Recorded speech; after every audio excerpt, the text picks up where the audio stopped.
1, 2, 3. Tag Me In podcast, back again with another episode. You are joined with Anton. And also Ola. And this week we're talking about trust. We're talking about that important bond that sometimes we have with friends, with family, and also what happens when that trust is broken. Is that something that you can like bounce back from? How do you bounce back from it? Oof. And yeah, like, are you a person that's a trustworthy person? Or like, would you count yourself as a guy that's like true to your words? You're never dishonest. You live up to that trust title. Let me be honest. I guess percentage wise, not 100%. Oh, this guy lies sometimes, yeah? No, not even that. Do I deliver? Not always. Do I make little white lies or whatever? Sometimes, yeah. Am I 100%? No. So podcast, we got to be honest. I think I definitely have flaws. We all have flaws. I think for me, the way I see trust is like, I saw this online time ago and it made so much sense. It's like someone sort of used the example of like glass being trust. If it like breaks or if it cracks, yeah, it can be repaired, but you're always going to see the cracks. You're always going to it's always going to be a reminder. It's like, yes, people do make mistakes. People do let you down. They do hurt you. Sometimes they're late or things happen. Yeah. Shit happens. The reality is more often than not, we do tend to forgive, but then forgetting is a lot harder. And then there's also, I've heard this said that if you haven't forgotten, you haven't really forgiven. I don't understand that statement. Because it's like, you're always going to remember, and you're always going to remember the feelings. But these people are like, nah, you should forget. I think that's the thing. It's easier said than done. That's true forgiveness. I'm like, how? That's the thing. But that's where I'm saying it. That's where the analogy of the glass makes sense, because it's not easy. It's hard because it's just a part of the situation. It's a part of the relationship. What you go through in a relationship, in a friendship with your family, forms the kind of basis of that relationship. I remember growing up, my mum broke my trust many times. You know the promises. Yeah, we'll go there next week Saturday. And then Saturday. 10 years later. Oh, wow. But I think it's different across different relationships. Yeah. I think growing up, you know the classic one where your mum's like, let me take that pocket money. I don't know if anyone else had this experience. Christmas. Where they're like, let me hold the money Uncle Femi gave to you. Okay, mommy. And you're thinking, yeah, I'm going to get it back. You don't ever see that £10 come back. Bro, me and my siblings, literally, we sat our mum down. It was like an intervention. We were like, Mum, for the past 10 years, 15 years, you've been taking the money. Like, where's the money? Brother, she kissed her teeth. She walked out the room. I'm like, okay, where's the money? But it's an element of like trust. Like you start being a bit cautious with your parent, and every time you get money, you kind of hide it. You don't let them know. You get a card, you're like, oh, thank you. And you're holding the £10 in the corner, and you're making sure your mum don't see it, and you're putting it in your pocket. And you know, growing up, you get a bit annoyed, you get a bit frustrated. Like you have those sit down conversations with your parents, and you're like, but you said this, you promised me this, and it's a big sense of disappointment. Yeah. But at the end of the day, I'm going to speak from my own personal account. You learn to forgive, but I will rewind. Like my mum will be like reminded every now and again. Mum, do you remember that time? Do you remember that time when you did this? But again, is that true forgiveness? Because are you doing that out of I haven't forgiven you, or are you just doing it out of just? Do you know what I mean? That's where I think it gets tough. That's where it's hard when people say you must sort of forget. Yeah, kind of thing. I think, but using that example as well. Well, you want me to cut out a piece of my brain to forget? No, like, I'm scarred. It's there forever, but I think it's tough because if you think back to when we're young and us growing up, and even in the animal kingdom, as a child, as an infant, a lot of your nature is to trust your parents. Naturally, they are your first point of contact in the world. They brought you into the world. They even teach you, don't talk to strangers. We are your parents. And that's what you understand by just being with them. So it's hard because it's like, you are my only kind of, you know, symbol or kind of portion where I have to trust. I literally have trusted you with my life. You've done me good. So how could I not trust you now? And I think kind of just taking the conversation just left a bit. That's where it gets difficult when your parents break your trust. Don't worry, I'll be there. Literally, I'm going to be there. 4 o'clock, yes. It's that classic example of where someone's like, you know, lean back, I'll catch you. They've always caught you before. The trust me exercise. Trust me exercise. They've always caught you throughout your entire life. All you've known is them catching you. The one time they don't catch you, you will feel it. Game. But it's important. Do you not find that interesting about trust? So it exists. It's this invisible thing. Yeah. So when you say trust me and you have someone standing in front of you and they lean back and you're supposed to have your arms there and you catch them. Yeah. You have that trust with them, not knowing what it is. It's not a tangible thing. You don't see it. But the moment it's broken, you realize what it is. You know. So when you're going on that whole trust me thing and you go and you lean back and you hit the floor and there's no one there supporting you, you're like, you broke my trust. Interesting question for you. Do you think having your trust being broken is important? Yeah. Important, because what do you mean by that question? I think, so for me, I think the concept of Breaking seeing the my other trust. side. So not actually breaking your trust, but I think it's important for people to understand the importance of trust being broken. So I think it's important for people to understand this is from sort of an independent, on your own 2 feet. This is the real world you're in point of view. Yeah. I think it's important for people to understand that Trust you cannot trust everyone. Okay. No offense to everyone. You can't just give your trust out to everyone anyhow, willy-nilly. You can't put all your eggs in one basket. That's just a classic. Here's my house keys, man. Take care. Here's everything. No, that's like a classic case where sometimes people put all of their energy and trust into one person. I'm not even saying that's bad, but it's just from all angles. In the animal kingdom, with humans, you don't put all into one. You hear it with investments, with everything, with relationships. When people are dating, more often than not, they will be speaking to more than one person. They do not put all their eggs in one basket. As a life lesson, it's important to learn to be independent and not be over dependent and trusting in one person. It's a tough one, but because that's what I'm saying. I don't think it's naturally a thought. It just happens. Sometimes you. That's why I think it has to happen. That's why I think when it happens, it's like a wake up. You then kind of, literally, you then kind of go, you're literally like, wait, what? Ow! I gave it all to you, and you.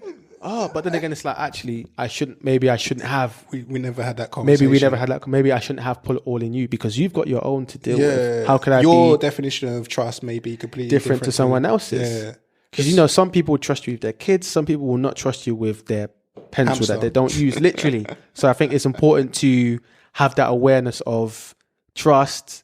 And it's hard because it's like, who can you trust? If someone comes up to me and says, trust me, I'm on my back foot already. I'm like, no, trust me, man, trust me. I'm like, already. Sorry, I don't trust me, man. I got this, man. That line right there with the word trust itself, you're already like, huh? I don't trust this person. Yeah. But it's hard because who can you trust? That question.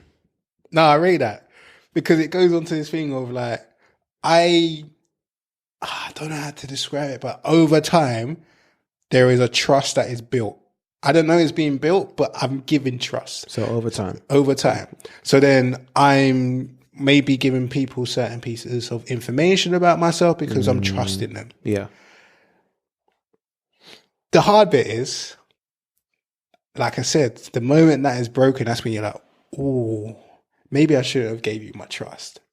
But how do you define when it's broken? Because I think this is also when it gets a bit, not difficult, but this is when it gets a bit tough. Because say you've told Michael something about yourself. You've just told him in confidence, but you haven't said this in confidence. He then tells his girlfriend or someone. Yeah. He's just telling his partner as he does. And to him, it's like, if that was him telling to someone else, it was a big deal. So that's like, the thing, yeah. So to him, it's like, that's everyday conversation. But to you, it's like, no, Tom, brother, ouch. I just told you where I hit the goal. I told you my deepest, darkest, and you've told someone else. Yeah. He's broken your trust, but he's done it unwillingly. He's just told his partner. And I think it's hard because I don't think it's feasible to go around having every conversation and be like, don't ever tell anyone what I told you. I think it is. Really? Because you have to first of all establish, it's so difficult, but sometimes you feel it in your gut. Yeah. And sometimes you might have to be like, you know what, between you and I do it at work. There'll be conversations I will have with certain people. Yeah. And I will say something that's, maybe you shouldn't really be saying. But I'm like, between I hate and Tom, he's a C word. No, but like it could be like the senior vision, the management structure, anything like that. Oh, yeah. And I'm like, between you and this is how I feel about it. Yeah. So you've put that phrase in. You've kind of man, my brain is gone again today. I've basically put preempted. Yeah. Now, there's no guarantee caveated. that he or she is not gonna run off and tell someone. Yeah. But I've made it clear that I'm hoping this conversation is good between you and I, and that's it. No one else. It's only me and you in this room right now. Yeah. Let's keep it that way. You've put that caveat in place. And I've noticed that even with me as well, I've sort of noticed that in certain situations in the office, people say in these four walls, between these four walls, meaning what I've told you, this is a caveat to say this stays here. You don't go out and blab your mouth. Because This sometimes stays you here. need that reminder, because some people are just open and free with their own information. Therefore, they may be open and free with your information. So that's why sometimes you have to put those caveats in, like, Just so we're clear. just for this, just for the point of this conversation, yeah. between A and B, no C. Let's keep it like that. See himself out. But you only, for me, to get to that place, I had to be burnt a number of times. You know, I had to have what distrust looks like. I had to kind of understand what that looks like. Like, rah, you done me dirty like that. Yeah. Promises. If someone makes me a promise, the way I see promises, the way I give out promises, I will only give it if I know, guaranteed, 1,000% I can give it. Man said That 1,000. 1,000% I can give it. I'm glad you said that, because there's a phrase that Sean Paul used, and I've heard it in general, that is, a promise is comfort to a fool. In that it's that kind of false hope, that false trust of, well, not all the time, but it's that kind of, I will do this for you at X point. I think it's the ultimate kind of word to use for trust. It's like a trust in like a box, like at a future It's a day, contract. Literally, at a future day, I will give you this. It's a contract. This will happen. So I like, personally, for me, I kind of have this thing where I just don't like to make promises. Yeah. Because I cannot, like you said, I can't guarantee. I can't, like you said, unless you can guarantee. And for me, I can't guarantee. So I'm not going to make that promise. I'm not doing it out of vengeance or to be rude or negative or to kind of find a way out of what you want me to do or what, you know, we want out of this situation. But for me, it's just not something I like to get. I don't want to get myself into all these contracts. I promise I'll be there tomorrow. Yeah. I don't know I genuinely do not know what's going to happen. So do you reckon It's you will hard. make promises to your kids? Because I can see that kind of cute moment. Daddy, you're going to be there tomorrow? Yeah, baby girl, I promise I'm going to be there. I think, like you said, if I know 1,000%, if you got the school play and I've got the day off, you're going to be there, daddy. I will be there. We're going together. I'm going to watch you. Be at the front of my camcorder. It's on. But I think even on that, because there's this flip side of giving people, you know, we're talking about giving people trust and who can we trust and that sort of thing. For me, there's this flip side of what happens when we break trust. What happens when we say we're going to deliver and we don't? Because a lot of the time, I don't think people kind of go out their way, or at least I'd like to hope not, that people go out their way. That people go out their way to purposely break someone's trust and to hurt someone. A lot of the times, things happen. I will be there at 10 a.m. There was genuinely traffic. Someone has died on the highway. I cannot control that. I can't control the buses. I can't control the trains. Yeah. I've arrived at 10:30. I'm genuinely sorry. Like, how do you deal with situations where people are just so unforgiving? They've been burnt before. You've burnt them, but it's been a genuine mistake. You know, this girl goes on dates with guys. They always ghost. You know, you came 10 minutes late. She thought you were ghosting. She took it the wrong way. Darling, I am sorry. That was not my intention. My battery You're molded died. by your I couldn't. And it's tough because that person now has formed a new view of you based on that distrust. Yeah. And sometimes it's so hard because in certain situations, if someone's been burnt so many times and you come and burn them again, they don't want to hear it. They don't want to hear that it was a mistake, that it wasn't on purpose, that the bus was late. Or That's why it's hard, especially when you're in that scenario of being burnt multiple times. That's why it's so hard for a lot of people to kind of rebuild that trust or have trust in people. Yes. They're done with people. Like I don't know if you've experienced that with her, because I've met people who have just thought, I would love to, because that saying of average of your 5 closest, I'm like, bro, lady, I need you around me. I love what you're doing. I love your energy. I love your spirit. And for them, it's like, you know what? I've had so many friends who have hurt me or disappointed me or have used me that I don't want to, like you said, I don't want to be around anyone. I'm done with human beings. Yeah. I've got 4 dogs. They're good. I trust them. But humans, and for me, it hurts seeing it from afar because I'm like, man, Because you're inside saying, I would never do that to you. I won't do that to you. They have... but they don't, again, they don't see that. They're just seeing the pain and the burn that they've experienced.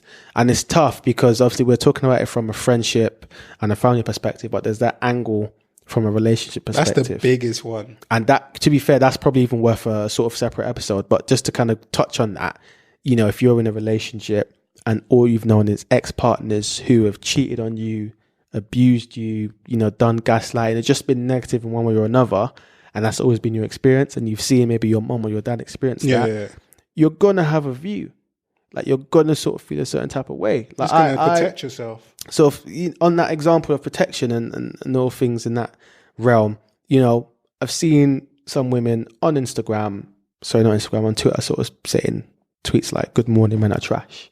And I'll sort of have conversations behind kind of doors and sort of say, you know, what, some of them is banter, but some of them is serious. It's like, I hate men. Yeah. I hate men, or I hate black men. And I'm like, how did we get here? What level or amount of, you know, trust levels have been broken so deeply to the point. But from the outside, you can gauge what's happened without even having that conversation. Precisely, you can gauge. But I'm saying, having those conversations, I can sort of see that, you know what, I get it. Your relationship with your dad, or this guy's relationship with his mum, isn't amazing. His experience with women has been nothing but pain. Yeah. Her experience with men has been nothing but being cheated on. How can I blame this person for having this view, having this distrust with men or with women based on their past, based on what they've seen? My thing and my concern and my question to those people or in those situations is, how do we heal? How and can we heal? How do we get from a place of, you hate this species, you hate men, or you hate women because of what they've done to you? How can we go from there to a place of, you know what, not all women are the same. Not all men are dogs. Because you've already built up this kind of that image, image narrative in your head based on the experience, and unfortunately, you can naturally get over it or overcome it by like taking the time and reflecting on it and everything like that. But I think literally the best way is to be proved wrong.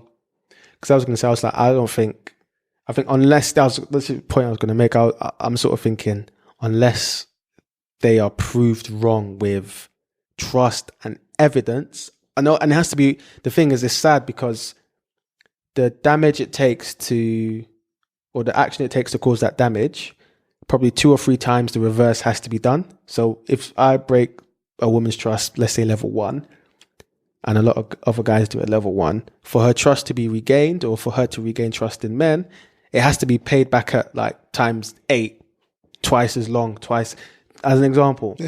And it's so hard. It's because it's just so hard that is the way it is. It's unfortunate that person's been through what they've been through. Because the most example that everyone probably could relate to is being by the seaside with food and there's a seagull. And all it takes is one seagull to come down, swoop your food. No, they're disrespectful. They are disrespectful. But you've just generalized every single seagull. There could have been one that was just wanted to sit by you and just chill. Like, how you doing, brother? Yeah. It's a nice day, isn't it? But mad. Everyone's got in their mind like, nah. I got a story on that. It's crazy. So I read this article. I ain't got no trust for seagulls. Bro. Screw them seagulls anyway. No, this is, I don't know if this is sad or mad. This seagull ate this man's chip. Anton, this man killed the seagull. Bro, he's doing community service. It's not even. He's like a 55-year-old white man. He was not having it. Apparently, he got the seagull. A man whacked, like, brother, man whacked the thing on, like, apparently on like a window or something. Like, he literally whacked it to death. He was like, not you effing seagull.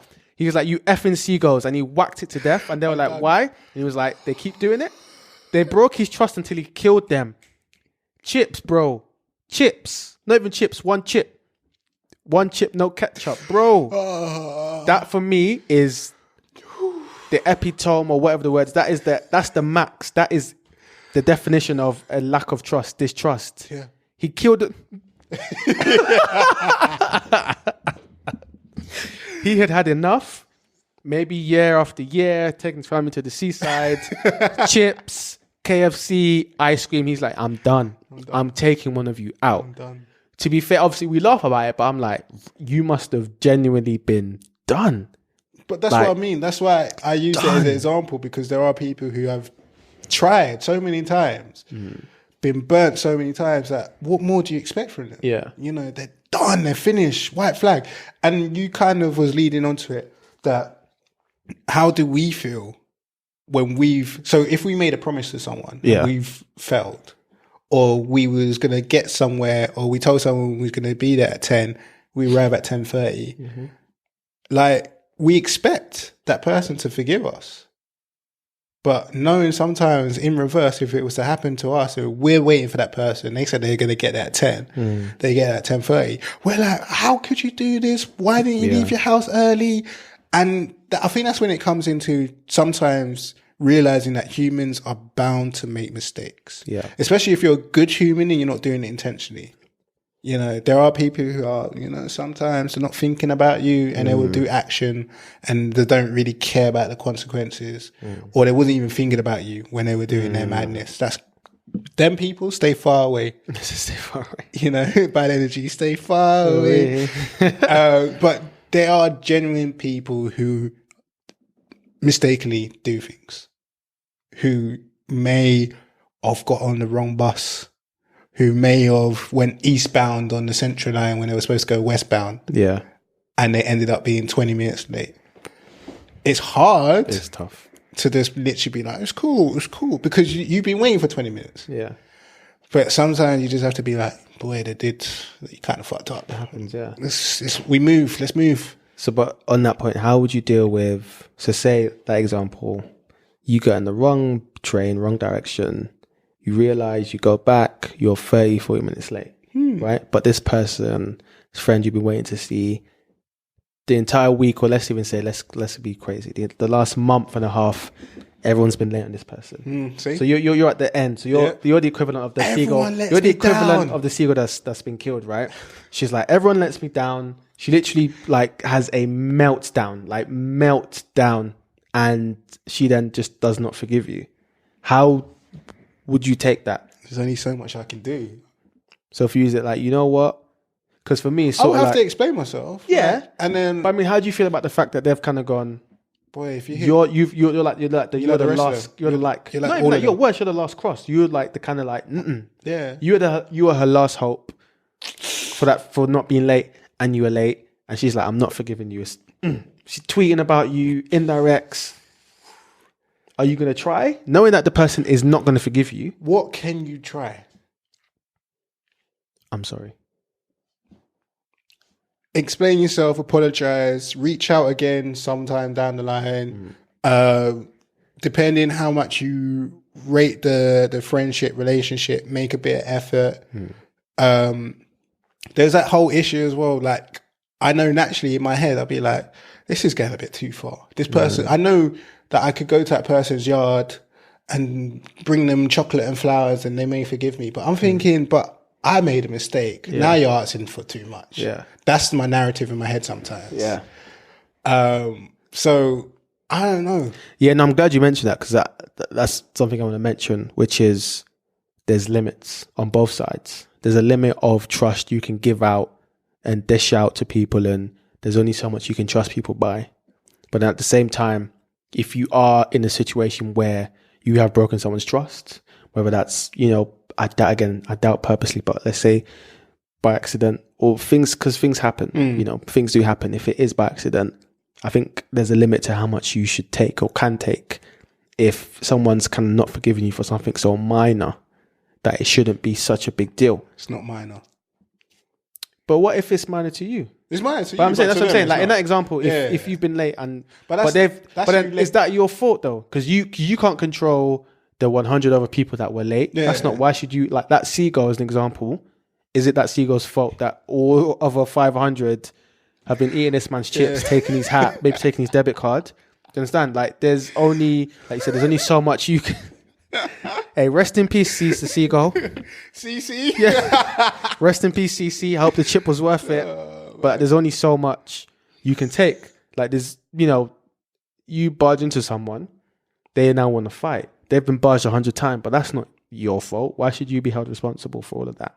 And I think it's a big ask. That's the thing. It's a big heart. But that's the thing. Is I think for the person who is on the receiving end, it's important for them to understand that mistakes happen, but at the same time, there's a limit. That's what I say. There It's a should be big that ask limit. because you have to try and put yourself in that person's shoes And to see where they're understand coming from. Yeah. But in the moment, you're like, you don't understand where I came Yeah, from. like, wagwan. It's empathy, isn't it? Like, wagwan. It's empathy, and I guess I don't want to say emotional IQ because it's not related. But there's a point of understanding. It's an understanding thing. Mm-hmm. I understand that 5 people have let you down this week. Mm-hmm. I'm late. I tried everything. I even left my house early. Mm. I took the wrong train. I know I should have paid more attention. I apologize. Now, this is where you stand. You could either continue to speak to me or we could say goodbye to this friendship. But in all honesty, I do apologize and I tried everything because I know how, you've been impacted over the past week. Can you, deep down, I'll give you time, forgive me. Mm-hmm. I'll reach out to you in probably a week and hopefully we can We'll chat then. Yeah.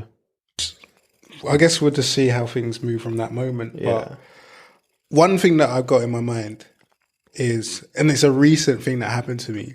I had someone who made a promise to me and they failed to live up to it. And I caught myself in that moment of, God, does someone not fulfilling their promise impact your trust with that person? Short answer, yes. Longer answer or more aspects to consider are depends on what it is, context, the situation itself, and what it was that they were meant to do, or the trust itself. So like the actual kind of situation. Because again, if you were supposed to meet up with someone or someone was supposed to do something for you and they didn't do it, the way you feel about it, knowing that they were out partying, doing whatever, as opposed to the way they were, the way you'd view them if, God forbid, they lost a family member, the energy is different. So I think it really is context dependent. It really, really is. Obviously, if it's something that was within their control and that maybe... this person just forgot they made the promise. Like completely forgot. Yeah. They're like, oh shit, I forgot I promised you that. But was it like I forgot, I've been busy with my kids, or just, I forgot? No, I just forgot. Yeah, I forgot. Yeah. And I remember my brain was like, it's cool. Uh-huh. No, on the real, like, I walked away, I was like, it's cool because it happens to everyone. Yeah. Not in the sense that I make promises to people and forget, but like, I guess we're human and shit happens. But then the other side of it was going, does this touch into trust? And it literally played my mind for like, I was driving back home. I was driving for about 40 minutes. It was like playing in my mind, like really, like just replaying. I was like, can I trust this person anymore? It was deep. I was like, can I trust anything they say from this point on? Because of that one moment. And that's why I said, like, trust is one of these things, like you were saying about the glass. It's there, but once it's broken, it's like fractures. It's got difficult cracks in it. Yeah. And it could get repaired, but it's still going to have a hint of a crack. Because what I realized with that whole connection, was it brought up other memories of the last time they let me down. I was like, whoa. So the forgiveness was there because before that I was calm. Yeah. But then it was like opening up that onion layer. You take one off, there's just, I was just like, okay, I haven't forgotten and I can remember how it feels. Yeah. Can I trust this person? And I usually joke around sometimes. Yeah. If any of my friends are listening now and I've hit them with this line about trust and they've broken the trust and I'm like, boy, you're down to rust. Boy, oi. Drop that T. Looking rusty here. But over time, you just rebuild it. And that's the beauty of trust. But at the same time, that forgiveness element is a challenge. It is difficult. Again, I think it depends on who it is. Like if the person has had their trust broken before, they might be a little more forgiving. If it's the first time, that's like a new sort of wave of emotion. It is subjective, and I think it also depends in terms of you being able to retrust. Because was it just they forgot a piece of paper that wasn't that deep? They forgot where to meet, or was it they forgot my child's christening, or they forgot the mortgage app? I think it is context dependent. Like it depends on what you're trusting them with. Because I think there is that case of just downgrading people for a while. You know what? You're on rust. We're going to leave it there for now. I'm going to go back to basic trust. if if I can trust you over the next 6 months or whatever the period is, we can go back to the level where we were before. If not, maybe this is just where we are. Maybe this is just where the relationship kind of stays for now. But I think it is also important to bear in mind that people do change, because that friend might need to have their trust broken for them to realize, okay, now I know how Anton felt. Yeah. I get it now. I know how he felt. I'm going to be more cautious. I'm going to put things in my calendar. I'm going to remember next time. I'm going to send out reminders. I'm going to do X, Y, Z. So I think it does depend on how they react to it as well. Some people learn immediately. Others do take a bit more time. It is context dependent. Do you reckon you could be a trustful person without ever having your trust broken? It's a philosophical type of question there. You know what? I'm going to say yeah. Okay. I think there probably are small number of people who are just those people that, because they're so trustworthy, people know to not break their trust. Yeah. It's like that concept of, because some people are so respectful, you will naturally respect them and not want to disrespect them. And I think I'm saying, that concept of he never breaks anyone's trust. I can't break his. You kind of gain that level of respect. And I think, small number, but I think that definitely does. Definitely does exist. Have you ever had your trust broken? Have you ever been in a situation where someone's broken your trust and you're like, nah, that's it, gone? Sorry, I can feel the pain right now. No, even I'm just trying to think. I don't think recently. I mean, there was one. I don't know why. This one's a minor. It just. I don't know why. The fists are being clenched right now. I don't know why it annoyed me. So me and a friend were supposed to meet at View, and then they went Cineworld, and I was just like, I don't know. I was shaking. I was like, why? I was like, but why? Like, how could you get View and Cineworld mixed? It wasn't even that, Anton. It wasn't that deep. I was obviously, you could tell I was way younger, bro. I was like, how? How did your brain mistake View for Cineworld?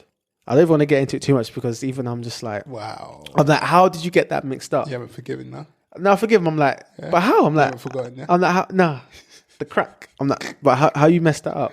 But I'm like, minor. I had to laugh it off. I was like, it is what it is. What I'm trying to think if there's anything. So take a relationship. Your partner. What's one thing that is kind of in a relationship is enough to break your trust? Not the full extent of cheating, but what's like a small thing that? That's what I was gonna say.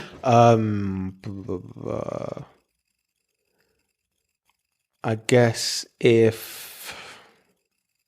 so one thing I've always sort of said is that if there are problems or issues in the relationship, let's at least have a conversation.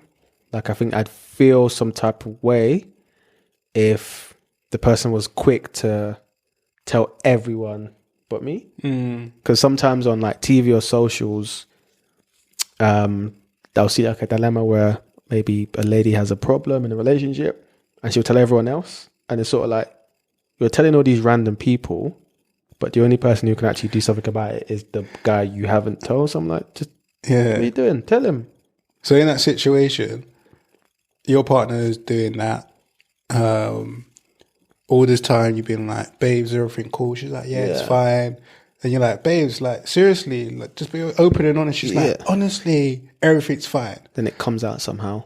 And someone, or you see a tweet somewhere and you're like, that's about me. Is that enough to break your trust? Yeah.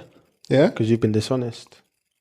That's dishonesty. That's lie. You've kind of admitted the truth. You've held it in. You've told other people, haven't told me, hidden the lie of it being online. I've directly said, is there anything? You said no. Like, I don't know if I'd break up, but that's definitely like a sort of distrust. Is it enough to kind of be like, well, I don't really trust this person? Yeah. I'm going out now. I'd be. Are you really? Or are you going to tweet? Like, what's really going on? Are you really going Nando's? Or are you going McDonald's? But then, and that's the thing, that's where I think things can spiral. If say the person, not me, but if the person, in example, is a paranoid person, it could spiral, because then they could literally be like, if the person says I'm cooking chicken, I'm like, No, Are you cooking chicken or are you cooking shrimp? Yeah. And it could kind of go down that spiral of just never trusting that That's what person. it's like planting a seed, isn't That's it? the thing. And then it just kind of like escalates. And I think it depends, but I guess that classic example of cheating is just like a classic one. That's a classic. Trust has been kind of broken. What about for you? What can you think of anything that's like, you've done this little thing and I'm like, I think this honesty is a big one because you've got to have balls to admittedly like lie in front of someone. Like look them face like yeah, in their eye, deep in eye. the soul. I love you. Eye. I love you, babe. You know them ones like in the eye. In the eye, looking at you and going, "No, everything's cool, everything's calm." Knowing 10 minutes before you was on the phone to Tasha, talking, I can't handle this. He He ain't proposed. He ain't got a whip. He ain't doing it for me, Tasha. And then you're lying to me in my face and smiling. Like, babes, don't be so stupid. Don't be silly, love. I think that's enough for, it's difficult because it's hard, isn't it? You don't know if you can trust the person's words anymore. Yeah. They're like, oh, I'm going to my mum's. Really? Is it? Yeah. Really? Your mum's, yeah? Your mum's or Tasha's. Yeah. Are you sure? Yeah. And that's the thing, you don't want to be in that situation because that is not healthy. Yeah, it's not healthy. That spirals and leads to issues, and it just becomes like a back and forth of, oh, you never trust me, or you giving me reason to not trust you, and there's always going to be argument. Yeah. That's what you just, messy. I think at that moment, if you ever get to that moment, I guess I can only give my own personal account. If I was ever in that moment where I start having that kind of element of like, you're going to your mum's house, really? Self-doubt, yeah. Then I don't feel comfortable in a relationship, especially in a relationship. If that trust is broken and I can't trust you just to be out there and I become some paranoid guy, I'm not about that life. Yeah. Then I feel that's a relationship that has to come to an end. No matter how, and I feel I'm going to be eating my words, but I feel like in that moment of time, I might need to step away and reflect and think about, because also you got to remember like that person probably did it out of, protecting the relationship, best interest. So you have to take yourself out of that moment and being like, be objective, okay, this is why the person did it. And they're not dishonest. They're not cheating on me behind my back. They literally thought this was the best way to deal with the situation. And it's all about how do you bounce back from that moment? Is that a moment where, and this is where my brain will be thinking, she could be like, don't worry, babes, I will never do that again. I understand the situation. I won't do it again. My brain be like, really? Can I believe this one again? But you have to take that leap. It's a leap of faith. Yeah. Like, you don't know what the outcome is. You can't control everything. And the one thing that you can control is if you feel totally uncomfortable in that situation, then walk away. Walk away. Man. Because you don't want to be 5 years down the line going, I knew it. Deep down, I knew it. Deep down. I knew it all this time. All this time. Like, I think George the Poet has got like a song and the girl's basically saying that, why do you come home smelling of Radox? Basically a different shower gel to the one that we bought from Tesco's last week. And then you tell me that you've been going gym. Yeah. But that's a lie because you're skinny. Oy. And then also, why is your back greased? Because you never grease your back. So what girl have you been laying with who's been moisturising you? Well, not greasy back, They're paranoid. But it's just like, if those sort of subtle clues are there, it might be enough to just be tough. Like, all right, cool. Because then that drains on you in the relationship. You don't want that situation. You don't want that. Trust issues. You do not want that. Yes, let's bring this episode to a close. Thank you everyone for listening. We'd love us with great words. Trusting us with your time. Yeah, your time. Like trusting this episode. Thank you very much. To deliver. Let me stop promise we'll be back with another episode. That's what I meant to say. That's what we'll promise. That is what we'll promise. Again, thank you everyone for listening. We really appreciate it. Have you, what issues have you dealt with trust-wise? Have you had to forgive a partner for cheating on you or stepping out of the relationship? Have you been in situations where you've had to forgive parents or siblings or friends? Or have you been on the receiving end of someone not trusting you and just kind of looking at you with side eyes like, oh, I don't trust you? We'd love to hear your stories. We'd love to hear your scenarios. reach out to us via email at info@tagbeanpodcast.co.uk. You can also send us any dilemmas you have for us to read anonymously, of course, on future episodes. We can also be contacted on our social media platforms, Twitter, Instagram, Facebook. You can watch us on YouTube as well. And once again, thanks for listening in, guys.